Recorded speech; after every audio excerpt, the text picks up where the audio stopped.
Hola amigos, bienvenidos a dedeudas.com.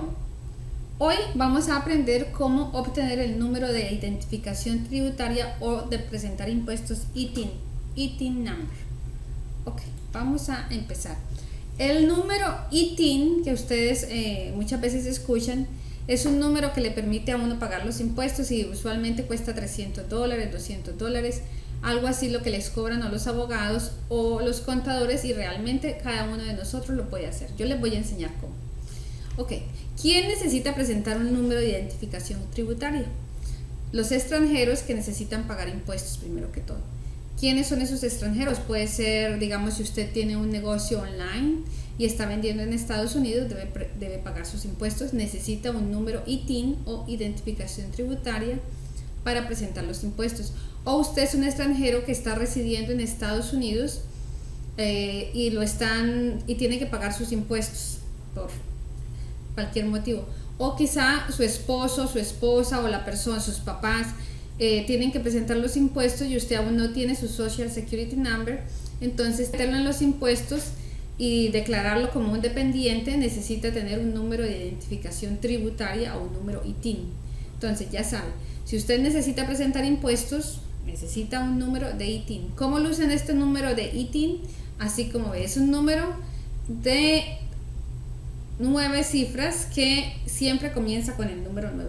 Recuerde, el número de identificación tributaria solamente sirve para presentar impuestos. Ok, y todo lo que vamos a hablar hoy lo va a encontrar en Dedeudas. Puede ir y en Google busca IRS ITIN español y va a ir a la página, o puede ir, como les digo, a dedeudas.com, en donde van a estar todos los links de este video. Pero también puede ir directamente después de que encuentra la página y encuentra la forma que tenemos que llenar. La forma se llama W7SP en español o W7 solamente en inglés. Entonces, la diferencia entre esta forma W7 en inglés o en español, en que se diferencia presentar una o la otra, es que si usted si usted llena la forma en español, toda la correspondencia del IRS le va a llegar en español. Si usted llena la forma en inglés, toda la correspondencia le va a llegar en inglés. Entonces, pero es la misma cosa, como puede ver en inglés o en español. Ok, tratemos de llenar una. Vamos a llenar esta forma para que usted vea cómo se hace. Nosotros vamos a pedir acá un número ITIN nuevo, un número de identificación personal del contribuyente. Este es número para pagar impuestos, llamémoslo en corto. Vamos a pedir uno nuevo. Si usted ya tiene uno y se venció, escoge renovarlo. Es la única diferencia. Ok, vamos a solicitar uno nuevo. Vamos a escoger, nos están diciendo que por qué estoy pidiendo un número ITIN, porque soy extranjero que no reside, pero tengo que pagar, me voy a reclamar un beneficio. Soy extranjero que no reside, pero declara impuestos. Entonces, este tipo de persona es que usted es un extranjero que no, digamos, si usted tiene su tienda online o usted tiene unas propiedades que renta acá en Estados Unidos y necesita pagar impuestos porque recibe ingresos, ese tipo de extranjeros. Usted es un residente acá en Estados Unidos pero no tiene un número de seguro social, necesita marcar este. Usted es un dependiente de un ciudadano o de un extranjero que lo reclame sus impuestos, necesita reclamar esto, etcétera, etcétera. Recuerde, el número de identificación tributaria solo sirve para pagar impuestos. Esto no sirve ni para inmigración, ni para sacar licencia de conducir, para nada, solo para sacar impuestos.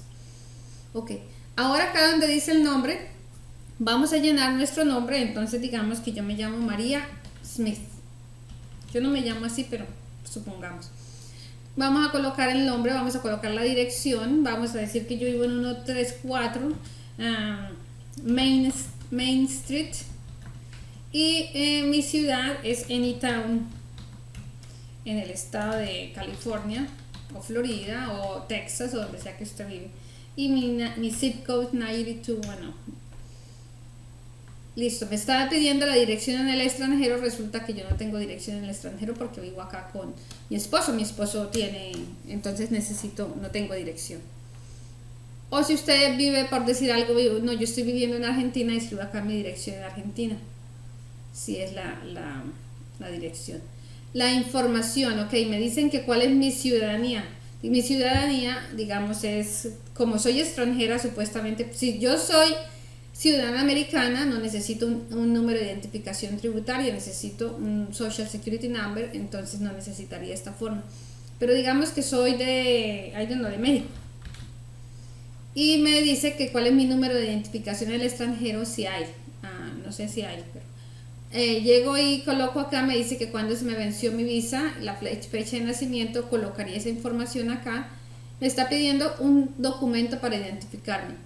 Entonces puedo presentar mi licencia de conducir del estado, otro documento que tenga con la oficina de inmigración, con el USCIS, o el pasaporte. Yo voy a usar mi pasaporte, debo sacar una fotocopia y notarizarla, puede ser en el banco o en cualquier lado, eso es sencillo, usted va y la notariza. Y escribo acá mi número, entonces voy a decir que mi pasaporte fue expedido por México o ya, México. Y el número, no sé cómo serán los números, pero digamos que este es mi número y que vence en enero del 25 del 2026. Y la fecha en que yo entré a Estados Unidos, resulta que yo llegué hace poquito, yo llegué ahorita el 04/06 del 2019. ¿Ha recibido antes un ITIN? No, porque como dije que era nueva, entonces no, quizá no sé. Si usted no sabe, si tiene duda, escriba no sé, no importa si. Y si lo tiene, acá lo colocaría, si fuera, estoy renovando. Nombre del colegio, universidad o empresa, esto es para estudiantes. Si yo soy un estudiante y necesito sacar un número de identificación tributaria, que si usted es estudiante sabe por qué va a necesitarlo. Y ya, aquí firma el número de teléfono, acá va a firmar cuando le imprima el número de teléfono y listo. Si es para alguien menor de edad, pues yo digamos que fuera para mi hijo o mi hija, lo firma y acá le digo que yo soy de la mamá o el padre o el tutor legal. Y si estoy pagándole a un tramitador, que no aconsejo porque esto es muy sencillo, pues ese tramitador asegúrese que firme acá y que coloque los datos bien. Si hay un error, que sea él quien nos asuma. Bueno amigos, gracias por mirar mi video y como les digo, visite dedeudas.com. Bye.